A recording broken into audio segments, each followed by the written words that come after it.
विठ्ठल बोलतो विठ्ठल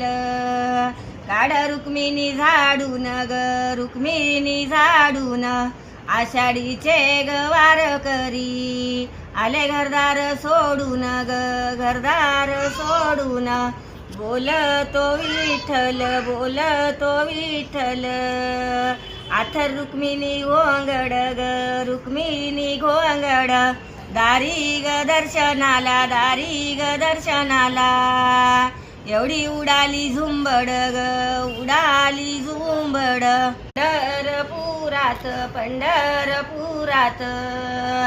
नवल झालं एक ग नवल झालं एक देवाच्या रथाला वडारी बाप लेक ग वडारी बाप लेक पंढरपुरात नवल झालं बहु ग नवल झालं बहु देवाच्या रथाला